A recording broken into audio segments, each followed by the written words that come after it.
Découvrez la chasse aux pierres colorées, un nouveau jeu familial qui fait fureur. Les cailloux voyagent, le jeu aussi. Si vous sortez vous balader dans l'est ou le sud du pays, peut-être trouverez-vous le long des sentiers de jolies pierres colorées. Le jeu rappelle le géocaching, mais ici, nul besoin de GSP, et les trésors sont des cailloux ou des pierres décorées, le plus souvent par de petites mains d'enfants, qu'il faut faire voyager. C'est le nouveau jeu, qui fait parler de lui depuis le début du confinement. Le principe est simple et séduit de nombreuses familles. Il suffit de peindre des pierres et de les placer dans la nature, afin de permettre aux autres promeneurs de les trouver, de les emporter et de les dissimuler à leur tour. Venu d'Allemagne, il a commencé par faire de nombreux adeptes de notre côté de la frontière. Un jeu collectif à l'heure du confinement, prétexte pour une promenade en famille, ou une heure de peinture à la maison, de quoi éloigner les enfants des écrans, le temps d'une pause nature, et de partager un moment ludique. Il s'agissait de proposer une activité pour les parents bloqués avec leurs enfants. Aujourd'hui, nous recevons des messages pour nous remercier. Les enfants sont contents de partir se balader. C'est au début du confinement que Lise Lorquet a eu l'idée de créer une page sur Facebook Place, Pierre pour les habitants de Gemnich.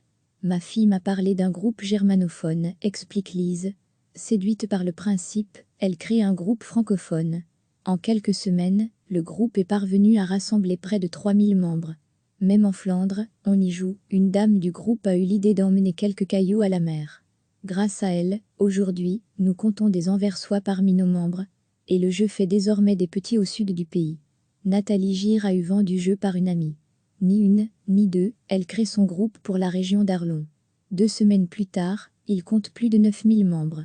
Les gens avaient peut-être besoin de couleurs, de bonne humeur. L'activité est simple, ludique et peu coûteuse, on ramasse les pierres lors d'une promenade, c'est une activité familiale. Des enfants se montrent enthousiastes alors qu'habituellement, ils étaient peu tentés par les balades avec leurs parents. Nous avons de nombreux retours positifs. On bouge en famille, c'est agréable. Le fait de peindre les pierres apaise tant l'adulte que l'enfant. Et pas besoin d'être un artiste.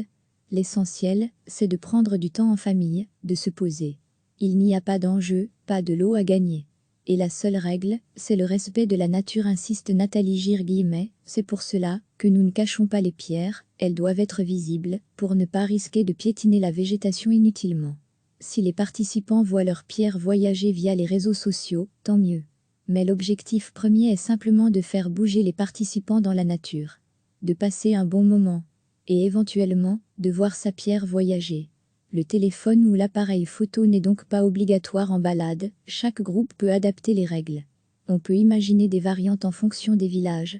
À l'automne, le groupe suggéra peut-être de ramasser une dernière fois les pierres avant les intempéries, afin que les couleurs, les vernis, ne se dégradent pas dans l'environnement. Si vous sortez vous balader dans l'est ou le sud du pays, peut-être trouverez-vous le long des sentiers de jolies pierres colorées. Le jeu rappelle le géocaching, mais ici, nul besoin de GSP, et les trésors sont des cailloux ou des pierres décorées, le plus souvent par de petites mains d'enfants, qu'il faut faire voyager. C'est le nouveau jeu, qui fait parler de lui depuis le début du confinement. Le principe est simple et séduit de nombreuses familles. Il suffit de peindre des pierres et de les placer dans la nature, afin de permettre aux autres promeneurs de les trouver, de les emporter et de les dissimuler à leur tour. Les cailloux voyagent, le jeu aussi venu d'Allemagne, il a commencé par faire de nombreux adeptes de notre côté de la frontière. Un jeu collectif à l'heure du confinement, prétexte pour une promenade en famille, ou une heure de peinture à la maison, de quoi éloigner les enfants des écrans, le temps d'une pause nature, et de partager un moment ludique. Il s'agissait de proposer une activité pour les parents bloqués avec leurs enfants.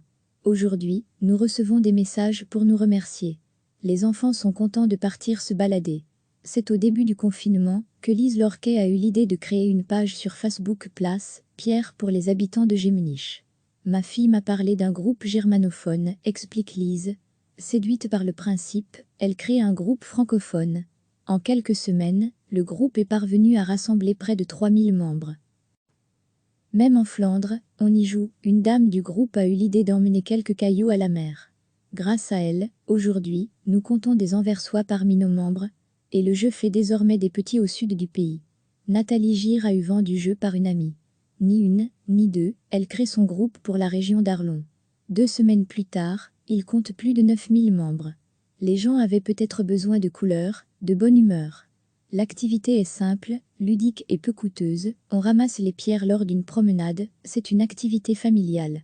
Des enfants se montrent enthousiastes alors qu'habituellement, ils étaient peu tentés par les balades avec leurs parents. Nous avons de nombreux retours positifs. On bouge en famille, c'est agréable. Le fait de peindre les pierres appelle tant l'adulte que l'enfant. Et pas besoin d'être un artiste. L'essentiel, c'est de prendre du temps en famille, de se poser. Pas de médaille à la clé, il n'y a pas d'enjeu, pas de lot à gagner. Et la seule règle, c'est le respect de la nature, insiste Nathalie Gire-Guillemet. C'est pour cela que nous ne cachons pas les pierres, elles doivent être visibles, pour ne pas risquer de piétiner la végétation inutilement. Si les participants voient leurs pierres voyager via les réseaux sociaux, tant mieux. Mais l'objectif premier est simplement de faire bouger les participants dans la nature. De passer un bon moment. Et éventuellement, de voir sa pierre voyager.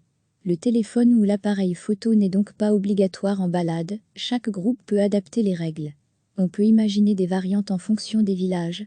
À l'automne, le groupe suggéra peut-être de ramasser une dernière fois les pierres avant les intempéries, afin que les couleurs, les vernis, ne se dégradent pas dans l'environnement. Cliquez sur s'abonner pour recevoir les dernières nouvelles.